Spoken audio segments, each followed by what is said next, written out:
somebody you could go to, or a place that, you feel completely safe, that you can be your complete authentic self without being judged or criticized, and just feel completely accepted for the truth of who you really are. Well, hi everyone, my name's Sonia Kavanagh and this is Insights for Positive Change, and this is where I get to chat to some of my connections in the counselling and coaching world. And the aim of the interviews is just to talk about a variety of topics and bring some helpful tips, tools or strategies that might help people on their healing journey and their personal growth journey. So I'm really excited to welcome my very first guest, Mary Groth. Hi, Mary. Hi, Sonia. Thank you for having me. Oh, thanks for joining me, and thanks for being my very first interviewee or very first guest. And we've had a couple of practice run-throughs, and it's been quite funny. But here we are doing it again, and we're just gonna, just bring some gold out to help people. That's the main thing. And so, Mary, can you just share a little bit about yourself and, where you work and even your passion behind, why you love to do the work that you do? Of course. So firstly, thank you so much for having me. I am privileged to do this interview with you. My name is Mary Groth. I have a counselling, psychotherapy and coaching practice called Good Vibes Counselling. I operate from Sydney Northwest area, and I do have my little office that I work here a couple of days a week. The tagline behind my business is helping people heal, which I know is quite similar to yours, and I know we do share quite similar values in our work. The passion behind what I do, I guess I've always been passionate about helping people. I guess going through my own challenges and my own struggles and life journey, I have come to find that I am wholeheartedly passionate about seeing people move, through that healing journey. And if I can be any small part in that, then that really fills my cup. And I am really grateful that I have a business that is basically my life passion. So that's me. Thanks for that. And what a privilege it is to be able to help people. And we did meet through LinkedIn, and I was very attracted to your tagline that said helping people heal. And so here we are. And so let's just jump into our topic for today, which is how to find a safe space for emotional healing. It's such an important thing, but maybe we can just talk about, what does a safe space even look like? Because it seems like such a very vague concept. And, I'd love to hear your thoughts on, what you feel is a safe space or even a safe person. Yeah, definitely. And I think that term gets thrown around a lot, doesn't it, Sonia? A safe space or a safe place. And, what is it really? So I guess in a nutshell, for me, it's about, somebody you could go to, or a place that, you feel completely safe, and that you can be your complete authentic self without being judged or criticized, and just feel completely accepted for the truth of who you really are.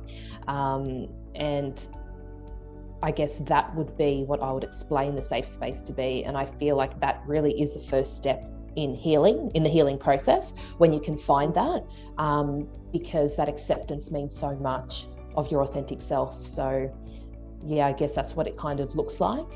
So having that unconditional acceptance and just feeling really comfortable with someone to be able to talk about, whatever's going on for us is so important, isn't it? So important. Yeah, it really just helps facilitate that healing. Mm-hmm. Now, so how do people go about finding someone who's safe or a safe space? Especially when there's such a level of vulnerability involved in just needing to reach out, even around trust and, is this person going to criticize me or judge me? So how do people find someone like that in their life? Yeah, I guess that's a tough one for a lot of people, because some people have gone through their lives without, unfortunately, ever feeling like they've had that safe space that they can share their true thoughts, emotions, feelings. In times that they have, it's been either rejected or criticised, or they've felt everything being knocked back. So then that kind of, they put up a wall. So I guess the first steps in kind of finding it is really, allowing yourself to be that little bit vulnerable and say, just because I haven't had it in the past does not mean I can't have it now.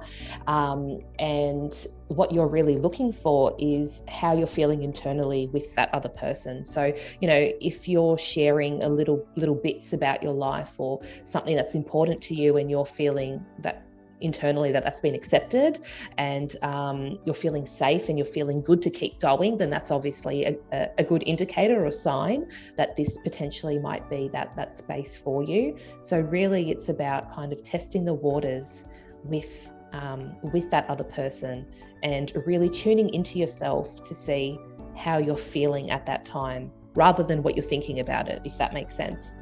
Yeah, absolutely. Yeah, that's great. Yeah, just being able to go slow as well and test the waters.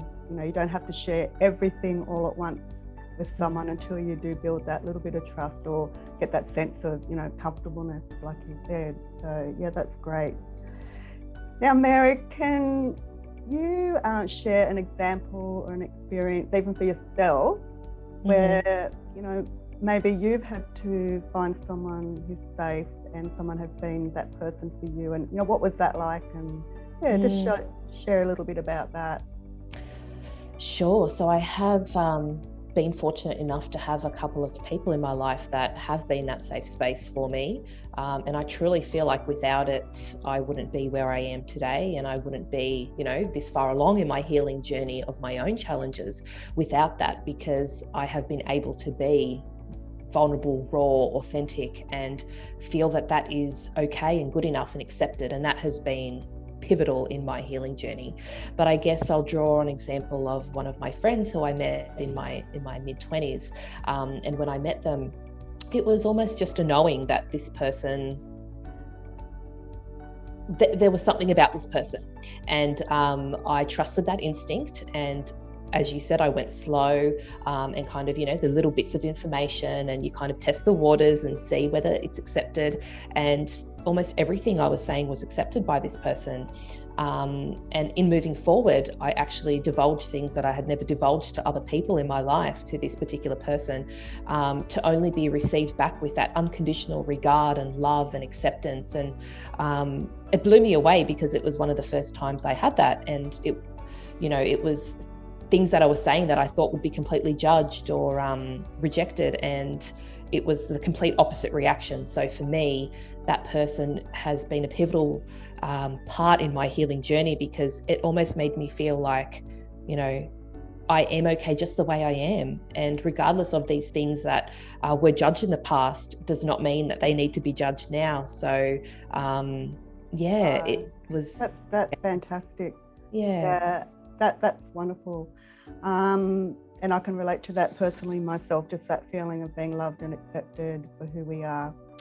So I hope that really helps everyone who's listening today. Thank you so much, Mary, for sharing your thoughts around how to find that safe space or safe person.